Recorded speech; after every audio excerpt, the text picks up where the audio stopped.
"Mbak, aku alhamdulillah udah tinggal di rumah sendiri. Sesekali aku main ke rumah orang tuaku." Aku bilang aku salut sama iparku, "Kamu kuat banget dan tetap sabar ya tinggal sama orang tuaku dan adekku. Kalau aku sih maaf nggak sanggup. Aku udah nasehatin orang tuaku tapi ya udah watak." Begitupun ke rumah mertua, iparku selalu cerita sama kakaknya atau suamiku tentang orang tuanya. Kita cuma bisa bilang sabar. Intinya sama aja kalau udah nikah, mau sama anak, mantu, itu nggak bisa disatuin. Menurut aku ini betul banget sih, karena kalau kita udah nikah, kita pasti ngerti banget gimana rasanya tinggal sama orang tua atau mertua. Jadi kalau kita lihat kakak atau adik kita atau bahkan teman kita sekalipun yang masih tinggal sama orang tua atau mertua, itu kadang-kadang aku ngerasa kasihan. Apalagi kalau kita tahu watak orang tua atau mertua kita, atau kita dengar sendiri cerita dari teman kita yang masih tinggal dengan orang tua atau mertua. Itu jujur kadang ikut sedih karena ceritanya itu pasti sering banget cekcok. Sekali lagi aku bilang, mertua baik sama menantu baik pun itu juga bisa cekcok guys. Dan kalaupun gak cekcok, tetap aja pasti gak cocok. Dan gak cocok itu gak harus cekcok. Bisa jadi gak cocoknya tuh karena ngatur rumah,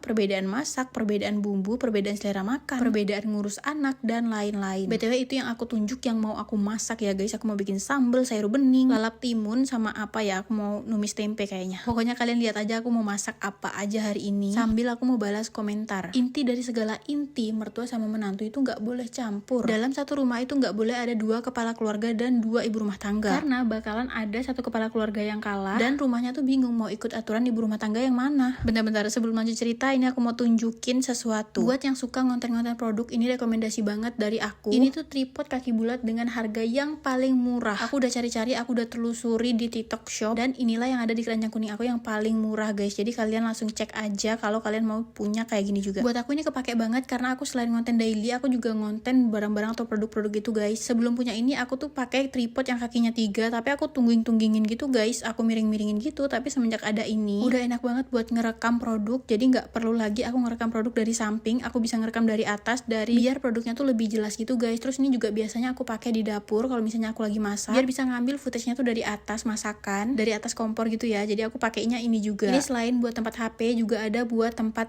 ring light-nya gitu ya guys. Tapi ini aku beli yang nggak ada ring light-nya karena di rumah tuh udah ada ring light, jadi ya udah aku beli kakinya aja. Tapi alhamdulillahnya cocok guys, ring light yang ada di rumah sama ini tuh cocok, jadi bisa digabungin nanti. Pokoknya buat kalian yang mau nyoba ngonten-ngonten, boleh banget cobain produk ini. Langsung aja kalian cek di keranjang kuning aku, dijamin ini tuh yang paling murah karena aku udah telusuri. Oke guys, sekarang aku mau lanjut cerita lagi. Sampai mana ya ceritaku? Oh ya guys, menurut aku kalau misalnya kita udah memutuskan untuk menikah, artinya kita tuh udah berpikir atau memikirkan segala hal kayak tempat tinggal, keadaan ekonomi, pekerjaan, kendaraan, dan lain-lain. Jadi ya nggak perlu bingung lagi. Aku lebih bingung sama orang yang keluar-keluar, aku sedih banget aku nggak bisa pindah rumah. Terus juga ada yang bilang kalau dia tuh benci banget tinggal sama orang tua atau mertua. Katanya dia pengen banget pisah rumah, tapi dia bilang dia belum ada dana. Menurut aku sih semuanya harusnya sih udah diobrolin sebelum nikah. Misal nih, sebelum nikah kita tahu nih yang mau kita nikahin ini adalah laki-laki yang belum punya rumah. Sebelum nikah ngobrol dong, "Oh iya, kamu kan belum punya rumah, jadi nanti habis nikah kita mau tinggal di mana?" Nah, jawabannya itu adalah kunci guys. Nah, kalau aku kemarin itu udah jelas banget kalau calon suami aku tuh bilang, habis nikah kami bakalan tinggal di rumah mes atau di rumah PT tempat suami kerja. Ya udah, berarti habis nikah aku tinggal nagih janji aja. Yang jadi masalah, semua yang dijanjikan sama calon suami aku setelah nikah itu tidak dikabulkan. Makanya di sini tuh aku lagi berusaha banget buat menagih janji-janji tersebut. Oke guys, ini videonya udah kepanjangan, jadi makasih udah nonton. Lanjut part berikutnya.